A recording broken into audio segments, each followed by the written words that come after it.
Hello viewers, আসসালামু আলাইকুম। আজকে আমি আপনাদের সাথে শেয়ার করব সবথেকে সহজ পদ্ধতিতে চিকেন কষা। শুধু চিকেন কষাটাই নয়, এটার সাথে আমি একটি সিক্রেট ইনগ্রেডিয়েন্টস আপনাদেরকে বলে দেব, যা দিলে চিকেনের স্বাদ আরও দ্বিগুণ বেড়ে যায়। চলুন তাহলে দেখে নেই এই চিকেন কষার রেসিপিটি। এখানে আমি একটি মুরগি নিয়েছি, একটি মিডিয়াম সাইজের মুরগি। এটা আমি খুব ভালো করে ধুয়ে নিয়েছি। এখানে দিয়ে দিলাম স্বাদ মতো লবণ, হলুদের গুঁড়া, মরিচের গুঁড়া,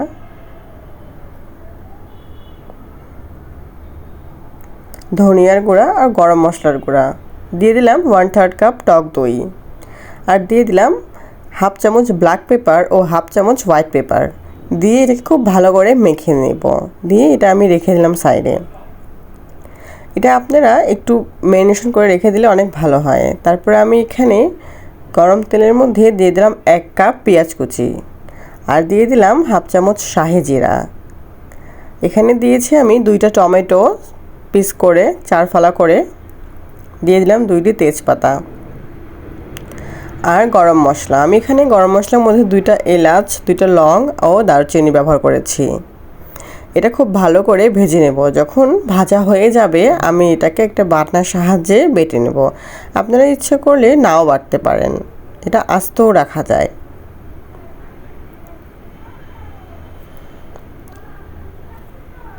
এটা বেটে নিলে একটা সুঘ্রাণ আসে আর খেতেও দারুণ মজা হয়।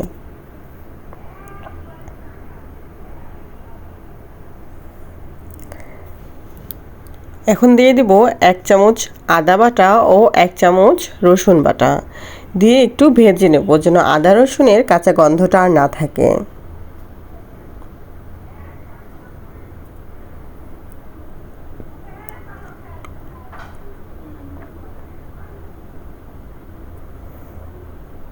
ভাজা হয়ে গেলে আমি এর মধ্যে ম্যারিনেট করা চিকেনগুলো দিয়ে দিব।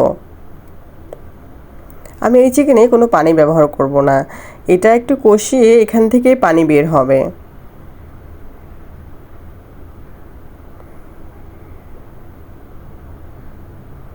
এটা একটু নেড়ে চেড়ে আমি ঢেকে দেবো। ঢেকে দিয়ে দেখবেন যে পানি বেরিয়ে আসবে। দেখুন, এটাতে কোনো এক্সট্রা পানি ব্যবহার করার প্রয়োজন পড়বে না।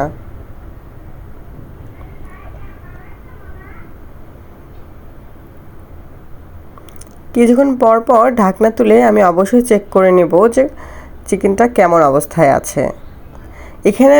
এখানে একটু তেঁতুল ব্যবহার করেছি।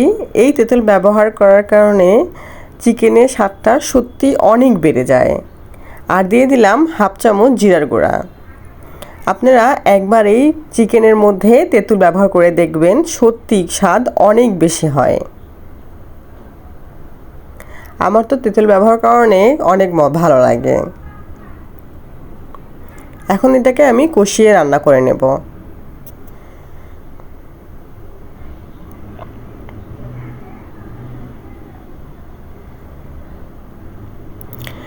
অলমোস্ট আমার চিকেনটা রান্না হয়ে গেছে। দেখুন কি সুন্দর কালার চলে এসেছে।